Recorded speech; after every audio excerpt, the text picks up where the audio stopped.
ये आकाशवाणी गोरखपुर है। अब आप वेद प्रकाश पाठक से क्षेत्रीय समाचार सुनिए। वित्त मंत्री निर्मला सीतारमन ने देश के सूक्ष्म लघु एवं मध्यम उद्योगों के लिए 3 लाख करोड़ रुपए का ऋण उपलब्ध कराने की घोषणा की है। पूर्णबंदी के कारण संकट का सामना कर रहे एमएसएमई उद्योगों को यह ऋण बिना किसी गारंटी के उपलब्ध कराया जाएगा। वित्त मंत्री आज नई दिल्ली में संवाददाताओं को संबोधित कर रही थीं। उन्होंने प्रधानमंत्री नरेंद्र मोदी द्वारा कल घोषित 20 लाख करोड़ रुपए के राहत पैकेज का ब्यौरा देते हुए एमएसएमई उद्योगों के लिए 6 उपायों की घोषणा की। उन्होंने कहा कि सभी पक्षों से बातचीत के बाद विशेष आर्थिक पैकेज लाया गया है। प्रधानमंत्री नरेंद्र मोदी ने कोरोना वायरस महामारी को देखते हुए कल 20 लाख रुपए से अधिक के विशेष आर्थिक पैकेज की घोषणा की थी। उन्होंने कहा कि इस पैकेज से देश के हर वर्ग के लोगों को राहत मिलेगी। कोरोना संकट से जुड़ी जो आर्थिक घोषणाएं की थी, जो रिजर्व बैंक के फैसले थे और जिस आर्थिक पैकेज का ऐलान हो रहा है, उसे जोड़ दें तो ये करीब करीब 20 लाख करोड़ रुपए का है। इन सबके जरिए देश के विभिन्न वर्गों को, आर्थिक व्यवस्था की कड़ियों को 20 लाख करोड़ रुपए का संबल मिलेगा, सपोर्ट मिलेगा। कल रात राष्ट्र को संबोधित करते हुए प्रधानमंत्री ने कहा कि कोविड-19 के बाद आत्मनिर्भर भारत का लक्ष्य प्राप्त करना जरूरी है। उन्होंने जोर दिया कि भारत की आत्मनिर्भरता अर्थव्यवस्था, ढांचागत क्षेत्र, जनसांख्यिकी और मांग पर आधारित होगी।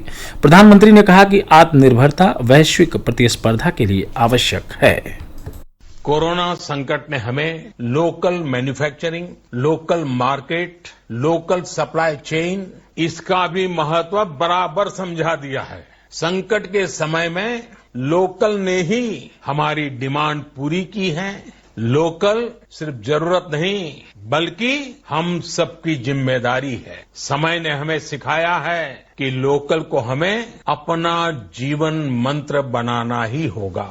इसलिए आज से हर भारतवासी को अपने लोकल के लिए वोकल बनना है। न सिर्फ लोकल प्रोडक्ट्स खरीदने हैं, बल्कि उनका गर्व से प्रचार भी करना है। सूचना और प्रसारण मंत्री प्रकाश जावड़ेकर ने कहा है कि यह पैकेज अब तक का सबसे बड़ा पैकेज है। एक ट्वीट में श्री जावड़ेकर ने कहा कि प्रधानमंत्री ने आत्मनिर्भरता का नया मंत्र दिया है। मुख्यमंत्री योगी आदित्यनाथ ने प्रधानमंत्री द्वारा घोषित किए गए विशेष आर्थिक पैकेज का स्वागत करते हुए इसे अभूतपूर्व और ऐतिहासिक पहल बताया है।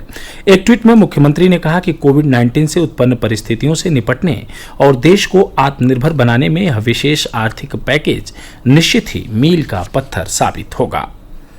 लॉकडाउन में स्थगित रेल सेवा चरणबद्ध रूप से फिर शुरू करने की घोषणा के बाद आज दूसरे दिन 9 विशेष रेलगाड़ियां चलाई जा रही हैं। इनमें से 8 रेलगाड़ी नई दिल्ली से विभिन्न स्थानों के लिए और 9वीं भुवनेश्वर से नई दिल्ली के लिए चल रही है। ये रेलगाड़ियां नई दिल्ली से हावड़ा, पटना, जम्मू तवी, तिरुवनंतपुरम, चेन्नई, रांची, मुंबई और अहमदाबाद तथा भुवनेश्वर से नई दिल्ली के लिए हैं। कल 8 रेलगाड़ियों का परिचालन किया गया था। इनमें से 3 नई दिल्ली से अन्य स्थानों के लिए और 5 अन्य शहरों से नई दिल्ली के लिए थीं। आकाशवाणी के समाचार सेवा प्रभाग से विशेषज्ञ सलाह कार्यक्रम में कोविड-19 महामारी के बारे में विशेषज्ञ डॉक्टरों की राय प्रसारित की जाती है। इस श्रृंखला में आकाशवाणी से बातचीत में अखिल भारतीय आयुर्विज्ञान संस्थान एम्स नई दिल्ली के निदेशक डॉक्टर रणदीप गुलेरिया ने लोगों, विशेष रूप से हॉट स्पॉट जोन में रहने वाले लोगों से लॉकडाउन के नियमों का कड़ाई से पालन करने और कोविड-19 की संक्रमण श्रृंखला तोड़ने की सलाह दी।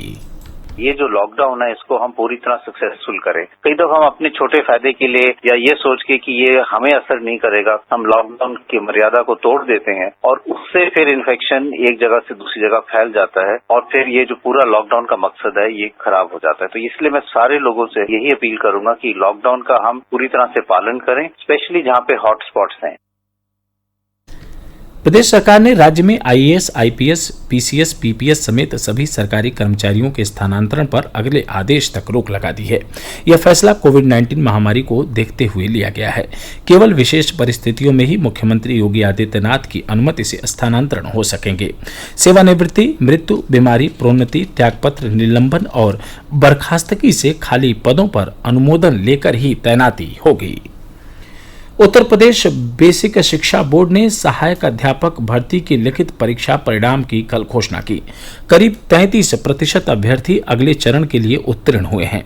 हमारे संवाददाता ने बताया है कि 69,000 पदों के लिए 4 लाख से अधिक अभ्यर्थियों ने आवेदन किया था। परीक्षा परिणाम आधिकारिक वेबसाइट atr.exam.upsdc.gov.in पर उपलब्ध है। इसके साथ ही क्षेत्रीय समाचारों का बुलेटिन संपन्न हुआ। नमस्कार।